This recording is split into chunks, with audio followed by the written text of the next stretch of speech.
आप सभी को जय मसीह की। खुदा सभी को बहुत आशीष दे। आज का जो टॉपिक है हमारा दौड़ और है लौट आ। आज खुदा करो आपसे और मुझसे बात करेगा। इस जाते हुए साल के अंदर हमने क्या क्या किया है, खुदा हमसे क्या इच्छा रखता है, आज खुदा करो हमसे बात करेगा। जब मैंने खुदा के दास के द्वारा कुछ बातों को सुना दौड़ के विषय में, लौट आने के विषय में, सच में खुदा ने बात की और खुदा हम सभी से बात करना चाहता है। आज अपना समय देना, खुदावंद का रूह आज आपसे बात करेगा। आपको लगता है ना कि प्रभु मुझसे बात नहीं करता, देखना प्रभु आज आपसे बात करेगा। हालेलुया। तो हम शुरुआत करते हैं सबसे पहले दौड़ से। दौड़ जो वर्ड अभी देखा हमने पढ़ा, दौड़ कई प्रकार की दौड़ होती है। कुछ दौड़ होती है संसारिक, कुछ शारीरिक, कुछ आत्मिक, कुछ आर्थिक, कुछ अपनी ज़रूरतों के विषय में।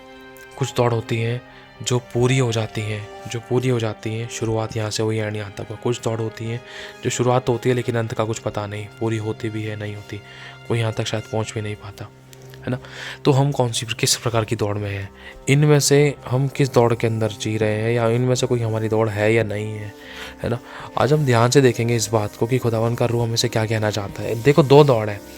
जैसे शुरुआत करते हैं एक छोटी सी कहानी से। एक राजा था। उस राजा ने वो राजा एक गरीब व्यक्ति के पास आता है।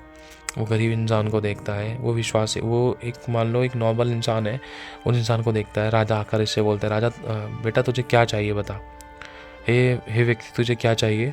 तो ये बोलता है कि मुझे रहने के लिए जगह चाहिए, मुझे ये चीज़ चाहिए, मुझे वो चीज़ चाहिए, मुझे ऐसी जगह चाहिए, मुझे ऐसा खाना पीना, मतलब अपनी इच्छा ऐशोआराम बता देता है। तो वो बोलता है मुझे एक जगह भी चाहिए।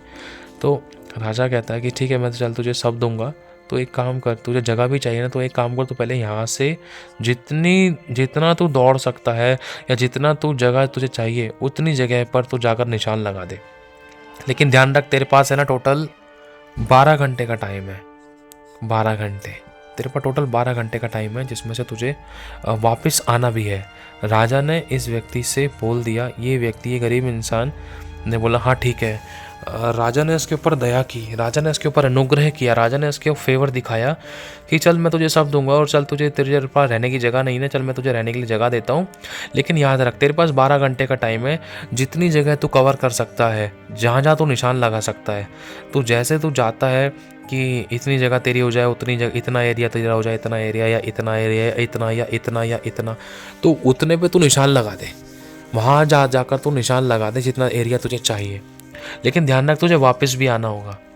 तो ये व्यक्ति दौड़ना शुरू करता है, दौड़ता है 100 गज, 200, 500, 800, 1000 गज, 2000, 3000, 50,000, 60,000, 80,000 दौड़ते। सुबह दौड़ शुरू करता है अपनी। अब 6 बजे से दौड़ते जाते जाते तो उसको कम से कम 8 घंटे हो जाते हैं और कई किलोमीटर तक ये दौड़ जाता है, चल जाता है, दौड़ जाता है, मान लो कई किलोमीटर तक। लेकिन इसको कितने घंटे हो जाते हैं? 8 घंटे इसको हो गए। ध्यान से समझना, 8 घंटे इसको हो गए। अब अचानक शाम होने वाली होती है। जब शाम होने वाली होती है, सूरज ढलने लगता है, सूरज ढलने लग रहा है। अब शाम होने वाली है, अब देखता रहे मुझे तो वापस भी जाना है। तो यहाँ से जल्दी से पीछे मुड़ता है, यहाँ पर निशान लगा देता है कि मुझे इतनी ज़मीन चाहिए वहाँ से लेकर यहाँ तक, मतलब यहाँ से लेकर यहाँ तक इतनी ज़मीन चाहिए, मुझे वापस भी आना है ताकि मैं उसको पूरा कवर कर सकूँ, ताकि मैं यहाँ से लेकर यहाँ तक निशान लगा दूँ। जाने का तो जाते जाते लास्ट यहाँ तो लगा दिया, लेकिन मुझे वापस पहुँचकर यहाँ तक लगाना है निशान, लास्ट यहाँ तक। अब यहाँ तो 8 घंटे इसको यहाँ लगे, और वापस आएगा तो 8 घंटे और लगेंगे। अब इसने सोचा कि अब मेरे पास तो सिर्फ 4 घंटे पड़े हैं, क्योंकि राजा ने तो बोला था मेरे पास 12 घंटे का समय है। 12 घंटे में मुझे जितनी जगह चाहिए वहाँ से मुझे निशान लगाकर वापस भी आना है। तो इसने जाते जाते में ये 8 घंटे, नहीं यार इतना, थोड़ा सा और लेता हूँ, चलो 98 हुआ ना, चलो 99 कर लेता हूँ, नहीं 99 नहीं 100 ही कर लेता हूँ, चलो इतना, चलो। और करते इसने एक्स्ट्रा टाइम लगा दिया। और इससे ज़्यादा बात ये हुई कि शाम हो गई, इसको वापस भी लौटाना था। उसके पास सिर्फ बचे थे कितने घंटे? 4 घंटे। अब 4 घंटे में इसका वापस आना नामुमकिन था। इसने अपनी एड़ी चोटी का जोर लगाया, अपना टाइम देखते हुए हाँपते स्पीड पकड़ी इसने। स्पीड पकड़ते जैसे ये लगभग 800 मीटर की दूरी रह गई थी, 800 मीटर की दूरी रह गई थी, तो इतने में ही इसने तेज की स्पीड लगाई और इसका दम टूट गया और ये यहीं मर गया। राजा ने देखा, राजा को पता चला क्या वो आ रहा है, तो सिपाहियों ने बताया हाँ वो आ तो रहा है, लेकिन वहाँ कोई लेटा हुआ दिखाई दे रहा है। तो राजा ने कहा जाके चेक करो। तो उसने चेक किया तो देखा तो वो व्यक्ति मर चुका है। तो राजा ने बोला जाओ उसकी कब्र वहीं बना दो, उसको वहीं गाड़ दो। समझ रहे हो, आज एक विश्वासी का जीवन एक अंधी दौड़ के समान है। कौन सी? अंधी, जिसका शुरुआत तो हमें पता है लेकिन अंत नहीं पता है कि हमें अंत कहाँ करना है। बीच में ही रास्ते में ख़त्म हो रही थी विश्वासी की दौड़, एक मनुष्य की दौड़। परमेश्वर यहाँ पर आपको और मुझे करेक्ट करना चाहता है। परमेश्वर ने हमारे ऊपर अनुग्रह किया है, लेकिन उस अनुग्रह को अनुग्रह का हमने अपमान किया। हमने हर बात में जो हमारे पास है उसमें धन्यवाद ही नहीं रहे, हम थोड़े में धन्यवाद ही नहीं रहे, हमें तो और चाहिए था। समझ रहे आप इस बात को? खुदा क्या कहना चाहता है हमसे। अब इस राजा ने क्या करा, राजा ने कहा कि इसकी कब्र यहीं बना दो। अब राजा आकर देखता है, यहाँ पर राजा देखकर हैरान होता है, आश्चर्यचकित होता है। अब राजा इसके बारे में सोचता है कि इसने ऐसा क्या किया। इसको सिर्फ 2 गज ज़मीन की ज़रूरत थी, 2 गज ज़मीन की ज़रूरत थी, और लेकिन इसने सोचा कि मुझे और चाहिए, और चाहिए, और चाहिए। इसने सोचा कि मैं इतने मील ले लूँगा, इतने मील की ज़मीन मेरी हो जाएगी। राजा ने बोल दिया तो बोल दिया, लेकिन इसको सिर्फ 2 गज ज़मीन की ज़रूरत थी। अपने साथ जो मैं खाना पीना दे रहा था वो भी नहीं ले जा पाया, जो सारे अरेंजमेंट कर रहा था वो भी नहीं ले जा पाया, जो ज़मीन इसने नापी थी वो भी नहीं ले जा पाया, कुछ नहीं ले जा पाया। वरन जो उसका था सांसें वो भी इसने खो दी और पाने के चक्कर में। समझ रहे हो हम कौन सी दौड़ रहे हैं। खुदा के दास ने जब इसको सिखाया, मैं हैरान होता हूँ। सच में बहुत ब्लेसेड वर्ड्स थे ये, और मैं चाहता हूँ, प्रभु चाहता है कि आज हम इन बातों को समझें कि हमसे ऐसी गलती ना होने पाए। हम और पाने के चक्कर में जो हमारे पास है, सांसें, जीवन, इच्छाएं, आशाएं, जिम्मेदारियां और जो कुछ है, चाहे भले ही कैसे भी जी रहे थे, लेकिन तीनों टाइम की रोटी तो मिल रही थी, मरे तो नहीं थे। जब 30 साल, 35 साल, 40 साल तक की उम्र होगी तो तब तक भी तो संभाला था परमेश्वर ने, तो क्या वो आगे नहीं संभालता? लेकिन ज़्यादा पाने के चक्कर में जो था वो भी खो गया, खुद की गलती से, खुदा की गलती नहीं हुई। समझ रहे आप लोग क्या कहना चाह रहा है खुदा का रूह? हम कैसी दौड़ रहे हैं? अंधी दौड़, जिसमें हमारा कोई ना तो कोई लक्ष्य है। अगर आज खुदा का रूह आज आपसे और मुझसे पूछे हम क्यों दौड़ रहे हैं, किस लिए दौड़ रहे हैं, किस लिए दौड़ रहे हैं, पहला, दूसरा, तीसरा, और कब तक दौड़ेंगे, कब तक, ये भी क्वेश्चन हो सकता है। और चौथा अगर हम देखें, कहाँ दौड़ रहे हैं, बहुत इंपॉर्टेंट क्वेश्चन है। क्यों, किस लिए, कब तक, कहाँ, क्यों दौड़ रहा है, हमें ये पता होना चाहिए। अगर हमें यही नहीं पता है तो हमारा दौड़ना बेकार था। कितना समय अब तक हमने वेस्ट कर दिया। हमारी दौड़ मसीह होनी चाहिए, और मसीह में होने के बाद भी ये नहीं कि हमने विश्वास कर लिया, बपतिस्मा ले लिया, हाँ चलो मसीह में जीवन जी रहे। नहीं, देखो ध्यान से समझना। अगर हम पढ़ते हैं पौलुस की पत्री, पौलुस ने कहा है मैंने अपने विश्वास की कुश्ती को, विश्वास की लड़ाई, विश्वास की अपनी दौड़ मैंने पूरी की है। दौड़, विश्वास की दौड़ है एक, इस विश्वास का अंत ना इसकी आखिरी सांस तक हुआ है। समझना इस बात को। पौलुस ने शुरुआत करी जब विश्वास में आया, ऐसे करते करते उसका विश्वास डगमगाया नहीं, और सीधा दौड़ता रहा कहाँ, उस मसीह को पाने के लिए। जब ये सोया तो उसकी आखिरी सांस में मसीह था, और इसकी दौड़ पूरी हुई। इसने कहा कि मैंने अपने विश्वास की रखवाली की, मैंने अपनी दौड़ मसीह में पूरी कर ली है। समझ रहे आप लोग? तो हमारी दौड़ क्या है? इसको पौलुस को तो पता था कि मुझे अनंत काल का जीवन पाना है, मुझे यीशु के साथ सर्वदा रहना है, ये मेरी दौड़ का अंतिम क्षण होगा, मैं अपनी दौड़ यहाँ पूरी करूँगा, फिर उसके बाद खुदावन मुझे अपने पास में रख लेगा, सदा काल उसमें वास करूँगा। इसका तो लक्ष्य है। हमें यही नहीं पता है कि हमारी नौकरी का, बिजनेस का और कमाई धमाई का, चलना फिरना, उठना बैठना, सोना जागने का क्या लक्ष्य है, क्यों कर रहे हैं हम, क्या कर रहे हैं, किस लिए कर रहे हैं, कब तक करेंगे, पता है किसी को? अगर कोई पूछे आपसे और मुझसे कि क्या तेरा उद्धार हो गया है, ये भी खुदा के दास ने एक बहुत इंपॉर्टेंट क्वेश्चन पूछा। प्रभु बहुत आशीष है खुदा के दास को। ये चीज़ से मैं सीखा। अगर मान लो एज एन एग्जाम्पल, अगर आज आपसे किसी व्यक्ति से, मान लो इस प्रभु के दास ने इस विश्वासी से पूछ लिया कि चल क्या तेरा उद्धार हुआ है, इसने बोला है पता नहीं। और अब इस प्रभु के दास ने इससे क्वेश्चन पूछ लिया, तू मरने के बाद कहाँ जाएगा, स्वर्ग जाएगा, नरक जाएगा? इसने बोला पता नहीं, नरक का पता नहीं, स्वर्ग का पता नहीं, कहाँ जाएगा, कहीं का नहीं पता है इसको, है ना। लेकिन अब दूसरा एक और चीज़ देखे, इस इंसान को अपने ऊपर इतना शक हो रहा है, इसको यही नहीं पता है ये दौड़ क्यों हो रहा है, जी क्यों हो रहा है, किसके लिए जी रहा है, कब तक जिएगा, कैसे जिएगा। है ना। पौलुस ने कहा था मैं आखिरी सांस तक प्रभु में विश्वास से गिरा हूँ, तब तक मैं जीऊँगा, आखिरी सांस तक, है ना। क्यों जीऊँगा? ताकि मैं उस मुकुट को पा सकूँ, उस जी उठने के पद तक पहुँचूँ। और कब तक? जब तक मैं वो पद ना पालूँ। कहने का मतलब जब तक मैं अपनी दौड़ पूरी ना कर लूँ मसीह के अंदर, उस विश्वास की रखवाली ना करूँ, जब तक मैं आखिरी सांस तक मैं विश्वास को गिना रहा हूँ, तब तक मेरी आखिरी सांस तक मैं प्रभु में बना रहा हूँ, है ना। कहाँ तक? जहाँ तक प्रभु चाहेगा, इसके और भी बहुत सारे आंसर्स हो सकते हैं। जहाँ तक प्रभु चाहेगा, खुदा ने चाहे इतने समय उतने समय, यहाँ को लेकर, वहाँ को लेकर, इधर जाने को लेकर, उधर जाने को लेकर, परमेश्वर ही के अंदर जीना है मुझे, जहाँ तक प्रभु लेकर जाएगा, चाहे वो कितनी भी उम्र है, या कुछ है या नहीं है। ये नहीं कि खाना बंद हो गया, पीना नहीं है, या पैसे नहीं है, धन नहीं है, तब तक ही बस हम जिए, बस वहीं तक ही हमारी दौड़ होगी। नहीं, प्रभु चाहता है कि हमारी दौड़ पूरी हो, वहाँ तक जहाँ प्रभु है, जहाँ हमारी एंडिंग लाइन जीसस होना चाहिए, यीशु होना चाहिए। हमारी एंडिंग लाइन, आखिरी सांस विश्वास योग्यता होनी चाहिए कि हम खुदा में सोए हैं।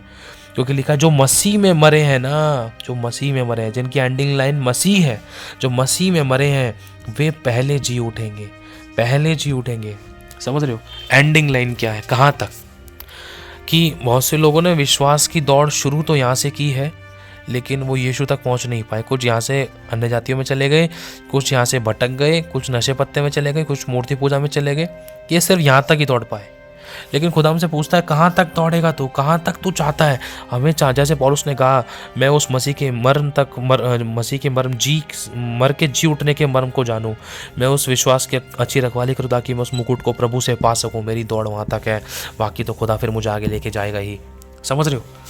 खुदा में इस एरिया में करेक्ट करना चाहता है। अब देखो, अब खुदा का दास इससे पूछता है क्या तुम नरक जाना चाहते हो? नहीं। स्वर्ग जाना है? पता नहीं। और स्वर्ग जाएगा ये तो मुझे पता नहीं है। अब देखो, नरक जाना नहीं चाहते, स्वर्ग का पता नहीं है, तो क्यों जी रहे हैं? हमारा कोई लक्ष्य ही नहीं पता चल रहा है। अगर आज आपसे कोई पूछे कि कहाँ जाओगे, आखिरी सांस जैसी हमारी पृथ्वी का जीवन समाप्त होता है, तो कहाँ जाना है, कहाँ जाओगे? कुछ हमारा गारंटी है, कुछ हमारा कंफर्मेशन है? समझ रहे हो? यीशु ने तो साफ बोल दिया था, जो मुझ पर विश्वास करेगा वो नाश नहीं होगा परंतु अनंत जीवन पाएगा। लेकिन एक तरफ नए नियम में ये भी लिखा है कि जो अंत तक धीरज धरे रहेगा उसी का उद्धार होगा, है ना। एक तरफ ये भी लिखा है जिन लोगों ने ज्योति पाई, जिन्होंने पवित्र आत्मा का स्वर्गीय वरदानों का स्वाद चख चुके हैं, जो पवित्र आत्मा के भागी हो चुके हैं, जो बपतिस्मा ले चुके हैं, मतलब बहुत परमेश्वर के बहुत गहरे चीज़ों का स्वाद ले चुके हैं, अनुभव ले चुके हैं। अगर वो खुदा से दूर हो जाएंगे तो उनको वापस लाना अनहोना है। सोच कर देखो कितनी गहरी बातें परमेश्वर का रूह बता रहे हैं हमें। अब परमेश्वर पूछना चाह रहा है, अब खुदा के दास ने पूछा तुम कहाँ जाना चाहते हो? हमें हमारी दौड़ ही नहीं पता है, और हमें यही नहीं पता है। अब जिस दिन हमने यीशु मसीह पर विश्वास कर लिया और हम उसमें बने हुए आखिरी सांस तक, तब तक हमारे स्वर्ग की गारंटी कंफर्म है। उद्धार हमारा धरती पर विश्वास करते के साथ ही हो जाता है, जैसे हम पश्चाताप करते हैं, मुंह से अंगीकार करते हैं। लेकिन हमें बने रहना जरूरी है। कहाँ तक? आखिरी सांस तक हमें दौड़ना है। कब तक? जब तक हमारी सांस है। कहाँ तक? वो एंडिंग लाइन तक हमें दौड़ना है जहाँ पर यीशु खड़ा है। कहाँ? जहाँ यीशु है, एंडिंग लाइन। हमें यीशु पर ही यीशु में ही आखिरी सांस लेनी है। ये नहीं कि यीशु को मतलब हमने शुरुआत यहाँ से करी और हमने अंत में ही दम तोड़ दिया, बस यहीं तक का हमारा सफर था। नहीं, खुदा चाहता है, पूछता है कि कहाँ तक दौड़ेगा तू, कहाँ तक चलेगा? नहीं प्रभु, बस तुझ में मेरी आखिरी सांस होगी पूरी। एंडिंग लाइन प्रभु मेरी तू है ना। किसके लिए? खुदा तुझसे रिवॉर्ड पाने के लिए, तुझसे मुकुट पाने के लिए, तुझसे वो प्रतिफल पाने के लिए, अनंत जीवन पाने के लिए। किसके लिए? समझ रहे हो ना क्वेश्चन? क्यों? क्योंकि परमेश्वर तूने मेरे लिए अपनी जान दी है, तूने मेरे लिए अपनी जान दी है ताकि मेरे पाप क्षमा हो, ताकि मैं नरक से बचाया जाऊं। इसीलिए प्रभु, इसीलिए मुझे दौड़ना है। समझ रहे आप लोग? अब कितनी सारी चीज़ें खुदावन ने यहाँ पर आपको और मुझे करेक्ट करी। अब सोच कर देखो, जब वो व्यक्ति भाग कर गया, उसको ज़्यादा पाने के चक्कर में जो था उसका, उसने वो भी खो दिया, और जब आते टाइम वो पूरी दौड़ पूरी नहीं कर पाया और बीच में मर गया। और उस राजा ने कहा इसकी कब्र वहीं बना दो। क्यों? और राजा इस चीज़ को देखकर शॉक हो गया। ज़्यादा के चक्कर में उसने अपनी जान भी दे दी, जान भी खो दी, अपने 20 बच्चों का भी कायल नहीं करा। इसको कितनी जगह चाहिए थी? लगभग मान लो चलो ज़्यादा 20 50 60 गज होगी, 70 गज होगी, लेकिन और चाहिए। नहीं थोड़ा सा और, अरे इसमें भी ये बंगला बना लूँगा, कोठी बना लूँगा, यहाँ पार्किंग होगी, ऐसे हो, अरे नहीं अरे यहाँ शॉप बेस्ड, अरे यहाँ पर तो फैक्ट्री खोलेंगे, अरे यहाँ बिजनेस चलाएंगे। अब समझ रहे हो आप लोग? ज़्यादा पाने के चक्कर में अगर हम पढ़ते हैं नए नियम के अंदर लिखा है, खुदाबंद का रूह हमें बताता है ये धन सब प्रकार के, धन का लोभ सब प्रकार की बुराई की जड़ है। ऐसा करके इसको पाने के चक्कर में बहुत से लोगों ने अपना विश्वास रूपी जहाज को डुबा लिया। समझ रहे, विश्वास रूपी जहाज लोगों का डूब गया और वो उस जहाज से वो किनारे तक नहीं पहुंच पाए, उनकी दौड़ बीच में ही खत्म हो गई। एक ये था अंधी दौड़। समझ रहे हो आप लोग, आज परमेश्वर हमें करेक्ट करना चाहता है। हम दौड़ क्यों रहे, हमें पता होना चाहिए हमारा हम क्यों आए विश्वास में, किस लिए हम विश्वास कर रहे हैं, कब तक हमें विश्वास में रहना है और हमारा लक्ष्य क्या है। अगर हम अपने आप को जांचें, एक बहुत तगड़ा क्वेश्चन पूछने जा रहे हैं, ध्यान से समझना। अब तक हमने जो किया है, ध्यान से समझना इस बात को, कि अब तक हम विश्वास में आए हैं, हमने अब तक क्या किया है, क्या किया है। क्वेश्चन बहुत तगड़ा है।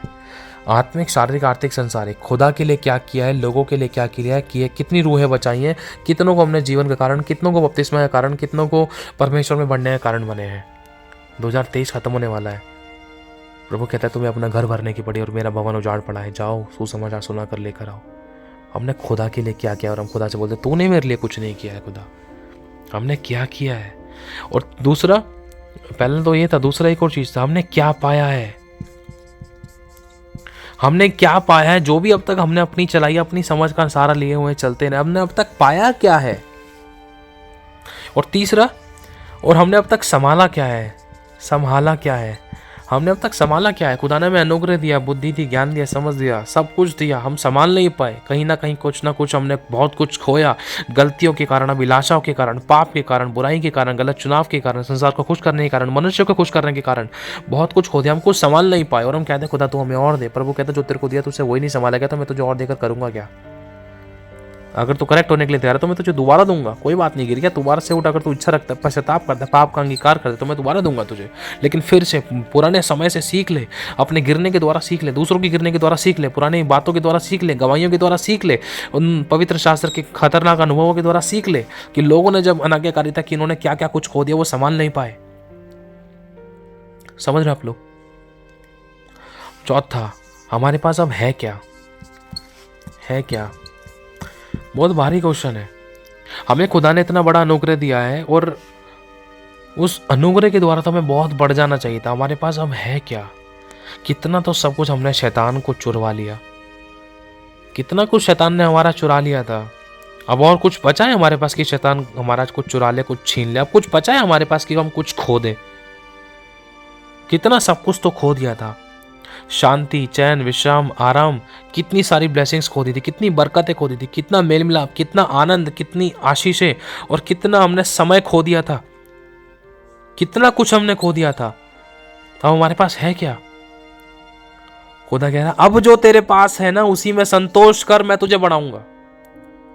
हालेलुया।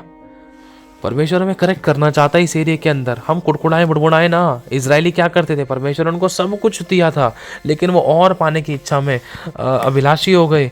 और परमेश्वर ने कहा था आज के लिए आज का दुखी काफ़ी है, आज मैं तुम्हें आज की रोटी देता हूँ, कल के लिए तुम इकट्ठी मत करना। लेकिन उन्होंने इकट्ठी कर ली, और इकट्ठी कर ली तो हुआ क्या, वो सारा सड़ गया।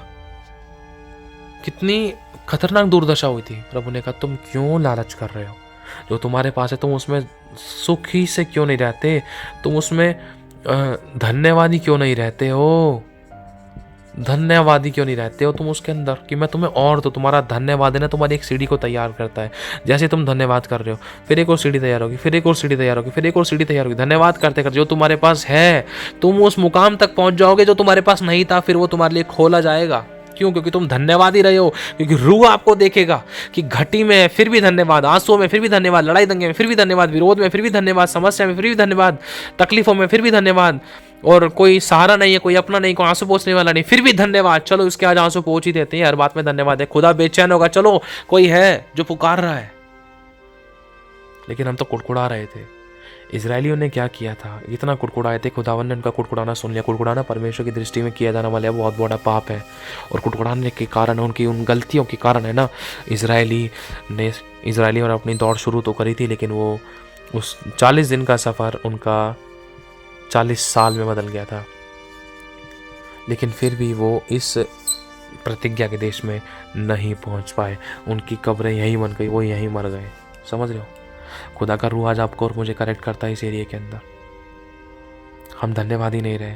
परमेश्वर ने कहा मैं तुम्हें परख कर जान लूँ कि तुम्हारे मन में क्या है। तुम कुड़कुड़ाहट को परमेश्वर ने देखा, विरोध को परमेश्वर ने देखा, और झुंझलाहट को परमेश्वर ने देखा, कड़वाहट को परमेश्वर ने लोगों की ज़िंदगी में देखा था। फिर भी उनको 40 साल तक, चल आज नहीं अगले साल बदल जाएंगे, दूसरे साल, तीसरे साल, 35 सालें बदल जाएंगे, चलो 39 साल में, चलो 40 साल, इस एक साल में और बदल जाएंगे, नहीं बदले तो कुछ ज़्यादा ही हो गया। इतनी खतरनाक बातें बोल बैठे खुदा के लोगों से, खुदा के दासों से, और खुदा के विरोध में इतने बड़े पाप कर दिए, अपने मुंह से गलत भविष्यवाणियां कर दी, गलत अंगीकार कर दी, और वही गलत शब्द उनकी ज़िंदगी में पूरे हो गए, और उनकी लाशें, कब्रें वहीं जंगल में बन गई, और वो नहीं जा पाए प्रतिज्ञा के देश में। समझ रहे हो? दौड़, हमारी दौड़ क्या है? और दो कहानी है, दो स्टोरी है, ध्यान से सुनना। अब एक बच्चे ने पाप कर दिया था अपने अभिलाषाओं में, वो इतना लिप्त हो गया, वो खुदा से दूर हो गया। टीवी में, बीवी में, गर्लफ्रेंड में, बॉयफ्रेंड में, नौकरी, बिजनेस, धंधा रोजगार, काम धंधों में, या संसारिक कामों में इतना बिजी हो गया था वो कि वो अपने पिता के घर को छोड़कर कहीं और चला गया।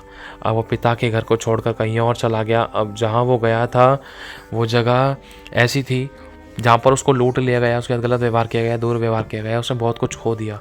अब इसके मन में एक परिस्थितियाँ ऐसी क्रिएट होती हैं कि मैंने जो किया, मैंने गलत किया है, इसने पश्चाताप किया मन के अंदर। अब होता क्या है, इसी से रिलेटेड ही ना कुछ बात है। एक बाप का घर छोड़कर है ना, एक बेटा चला गया था, उसने पत्र लिखा, पापा मैं वापस आना चाहता हूँ। अगर पापा आपने मुझे माफ़ कर दिया है ना तो मैं देखना चाहता हूँ, अगर आपने मुझे माफ़ कर दिया है तो रात के इस टाइम पर मेरी गाड़ी, ट्रेन यहाँ से गुजरेगी। और क्योंकि फाटक के बगल में ही उसका घर था, उसके बाप का घर था। तो वो लड़का बोलता, पापा हमारी ट्रेन यहाँ से गुजरेगी, अगर मैंने आपके घर के ऊपर सफ़ेद झंडा देख लिया तो मैं समझ जाऊँगा कि आपने मुझे माफ़ कर दिया। सफ़ेद झंडा या लाल झंडा देख लिया तो मैं समझ जाऊँगा कि आपने मुझे माफ़ कर दिया। तो बाप के पास जब एक खत आया तो बाप ने अपने घर को झंडों से भर दिया, अगल बगल के घरों को झंडों से भर दिया, पेड़ों को झंडों से भर दिया, झाड़ी को झंडों से भर दिया, जगह जगह झंडे लटका दी, झंडे झंडे झंडे झंडे हो गए। लोग पूछ रहे, अरे क्या हो गया? अरे मेरा बेटा आ रहा है, अरे मेरा बेटा आ रहा है, अरे मेरा बेटा आ रहा है, जो मुझसे दूर चला गया था, जो भटक गया था, मेरा बेटा आ रहा है। जगह जगह को झंडों से भर दिया। लोग कह रहे हैं कि अरे क्या हो गया, पागल तो नहीं हो गया? हाँ, बाप पागल हो गया था अपने बच्चे को पाने के लिए। इसलिए तो लिखा है कि परमेश्वर ने जगत से ऐसा प्रेम किया कि उसने अपने इकलौते पुत्र को दिए, ताकि जो कोई इस पर विश्वास करे वह नाश न हो अनंत जीवन पाए। परमेश्वर ने अपने इकलौते पुत्र को दे दिया ताकि वो करोड़ों लोगों को अपने पास बुला ले, उस एक के द्वारा, यीशु के द्वारा आपको और मुझे अपने पास बुला ले। स्वर्ग में हुल्लड़ मचने लगा, समझ रहे हो? स्वर्ग में आनंद मनने लगा बहुत पावरफुल तरीके से, क्योंकि एक की जान देने के द्वारा कितने लोग परमेश्वर के पास खींचे, कितने पुत्र पुत्री प्रभु के पास खींचे चले आएंगे। तो यहाँ बाप को आनंद होने लगा, झंडे झंडे लगा दी। तो बाप बेटे की जब गाड़ी यहाँ से गुजर रही थी तो जब उसने देखा कि हाँ बाप ने मुझे माफ़ कर दिया तो वो उतरा। तो जैसे ही बाप बेटे मिलते दोनों एक दूसरे को सीने से लगाते हैं, बहुत प्यार होता है। और एक और इसी प्रकार से कुछ, जब एक बेटा इसी प्रकार की कंडीशन के अंदर सब कुछ छोड़ छाड़ के अपने बाप के घर से दूर चला जाता है तो बाप अपनी झोपड़ी के अंदर एक लाइट बल्ब जलाकर बैठा रहता है। अब जैसे ही दो तीन दिन बीत जाते हैं, वो बच्चा वापस नहीं आता, तो वो बाप फिर भी लाइट जलाकर बैठा रहता है। बच्चा कुछ समस्या, जब ठोकर खाता है, मुक्की खाता है, दुख उठाता है, समस्या में, परेशानी, बीमारी, परेशानी, तकलीफों में, आंसू में, समस्या में पड़ा, सब कुछ खो देता है। फिर उसको बाप का घर याद आता है, फिर वापस आता है। जब उस रास्ते से आ रहा होता है तो बाप के घर पर लाइट जली हुई होती है। वो दूर से देखता रहे लाइट कैसे जल रही है, तो वो आकर देखता है, आता है, आते देखता है, दरवाजे पर खड़ा हो जाता है और वो देखता है उसके पापा कुर्सी के ऊपर बैठे हुए हैं और छोटा सा बल्ब जला हुआ है। तो बाप बच्चे को देखकर बहुत खुश होता है, उसकी आंखों में खुशी के आंसू होते हैं और बाप बच्चे को सीने से लगाता है और बच्चा बोलता है, पापा आप अभी भी इतनी रात को भी इंतज़ार कर रहे हो, इतनी रात को भी लाइट जलाकर क्यों बैठे हो? पापा कहता है, बेटा मुझे पता था कि मेरे बेटा ज़रूर आएगा। अगर दरवाज़ा बंद कर रखा है, दरवाज़ा बंद कर दिया होता ना तो कहीं तो ये ना सोचे कि मेरे बाप ने मुझे सीने से निकाल दिया, अपने दिल से निकाल दिया। दरवाज़ा बेटा तेरे लिए हमेशा खुला हुआ है, बस तू आजा मेरे पास, लौट के आजा वापस। कहीं तो दरवाज़ा बंद देकर कहीं तो वापस ना लौट जाता, इसलिए मैं दरवाज़ा खोल कर बैठा, इसलिए बल्ब जला कर बैठा। वो रोशनी इंतज़ार कर रही है। वो बच्चा अंधकार में चला गया था, उसको कोई रोशनी नज़र नहीं आ रही, सिर्फ एक बाप, सिर्फ एक प्रभु नज़र में आ रहा है उसको।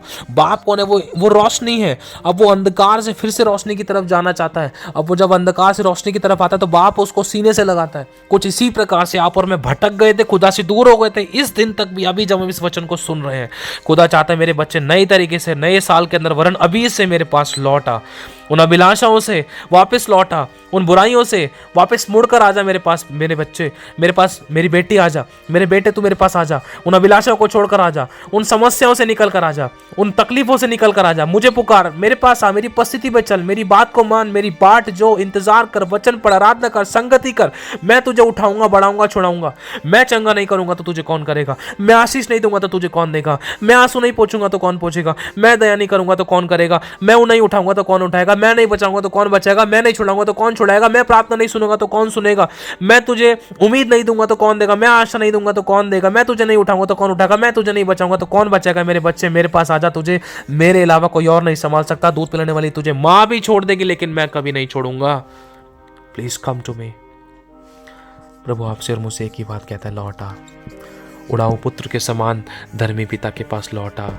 पिता से जो तुझे गुप्त में देखता है, अपने दरवाजों को बंद कर ले, अंदर से बंद कर ले और पिता के साथ बैठ। वो तुझे प्रतिफल देगा। आमीन।